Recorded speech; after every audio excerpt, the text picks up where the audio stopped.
மூன்றாவது நட்சத்திரமான கார்த்திகை நட்சத்திரம். என்ன, அவங்க அந்த கோவத்தை மட்டும் கொஞ்சம் கம்மி பண்ணிக்கணும். பெரிய ஹார்ட் ஒர்க்கர். அவங்ககிட்ட ஒரு வேலையை கொடுத்துட்டீங்கன்னா அதை எப்படியாவது முடிக்காம ஓயவும் மாட்டாங்க, தூங்கவும் மாட்டாங்க. பெரிய ஹார்ட் ஒர்க்கர்.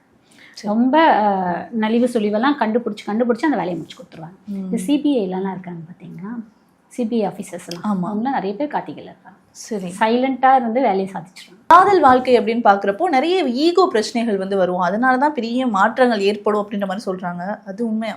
ஆமாம், அதை பிடிவாத குணம் இருக்குல்ல, ஆளுமை திறன் இருக்குல்ல, பிடிவாத குணமும் ஆளுமை திறன் இருக்கும்போது கண்டிப்பாக காதல் வாழ்க்கையில் திருமண வாழ்க்கையிலையும் டிஸ்டர்பன்ஸ் இருக்கும். சரி, ஸோ அவங்க விட்டு கொடுத்துப்போம்.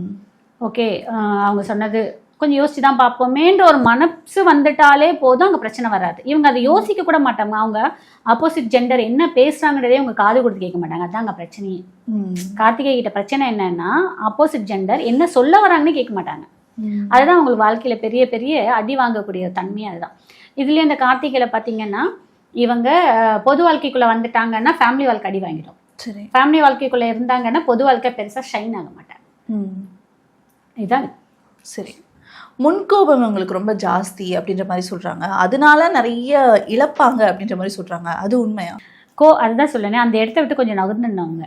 முதல்ல ஆப்போசிட் ஜெண்டர் என்ன பேசுறாங்கன்னு முதல்ல கேட்டுக்கணும். அது யாரு, அது ஹஸ்பண்ட் ஒய்ஃப்னு இல்லை, நண்பர்களோ சிஸ்டர்ஸ் பிரதர்ஸோ அப்பா அம்மாவோ இல்லை பழகக்கூடியவங்களோ இல்லை ஒர்க் பிளேஸில் இருக்கக்கூடியவங்க யாராக இருந்தாலும் அவங்க என்ன சொல்கிறாங்கன்ற முதல்ல உங்கள் காது கொடுத்து கேட்டாலும் அங்கே பிரச்சனையே வராது. நீங்கள் கேட்க மாட்டாங்க. அதை மட்டும் கம்மி பண்ணிக்கணும்னு சொல்கிறாங்க. சரி, அதை பண்ணினாலே போதும். இந்த மாதிரி நிறைய நெகட்டிவிட்டி இருக்கேன் மேம். என்ன மாதிரியான தெய்வங்கள் வழிபடணும், என்ன மாதிரியான சித்தர்களை வழிபடணும்? அது நான் சொல்கிறேன். இந்த கார்த்திகையிலே இன்னும் 2-3 ப்ளஸ்ஸான விஷயம்லாம் இருக்குது. சரி, சிலர்லாம் பார்க்கும்போது ரொம்ப அழகாக இருப்பாங்க, கம்பீரமாக இருப்பாங்கன்னு சொல்லுவாங்க. சில ஜென்ஸ் எல்லாம் பார்த்தீங்கன்னா மேன்லியாக இருக்காங்கன்னு சொல்லுவோம், பார்த்துருக்கீங்கன்னா அது கார்த்திகை நட்சத்திரம். சரி, சில பெண்கள்லாம் பார்த்தீங்கன்னா பெண்களுக்கான அழகும் நலிவும் இருக்கும், ஆனால் அவங்க கிட்ட அந்த ஒரு கம்பீரம் இருக்கும்னு சொல்லுவாங்க பார்த்தீங்கன்னா, அது கார்த்திகையாக இருக்கும். பார்க்கும்போதே கார்த்திகை நட்சத்திரம் கண்டுபிடிச்சிடலாம்.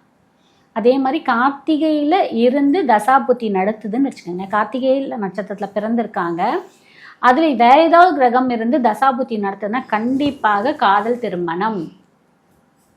அதுவும் வீட்டில் சம்மதம் வாங்கிறதுக்கு முன்னாடி இவங்களே போய் கல்யாணம் பண்ணிப்பாங்க. அது நிறைய வாய்ப்பு இருக்குது கார்த்திகைக்கு. காதல் திருமணம், அதுவும் விரும்பி கல்யாணம், வீட்டில் பர்மிஷன் வாங்காமையும் பண்ணிப்பாங்க. இந்த மாதிரி வேலையெல்லாம் பண்ணுறது இந்த கார்த்திகை. தைரியம் ஜாஸ்தி வரும். அதாவது என்ன சொல்லுவாங்கன்னா, துணிச்சல் சொல்லுவாங்க பார்த்தீங்களா, பார்த்துக்கலாம் பண்ணிக்கலாம் அப்படின்ற அந்த ஒரு இதெல்லாம் இந்த கார்த்திகைக்கு வரும்.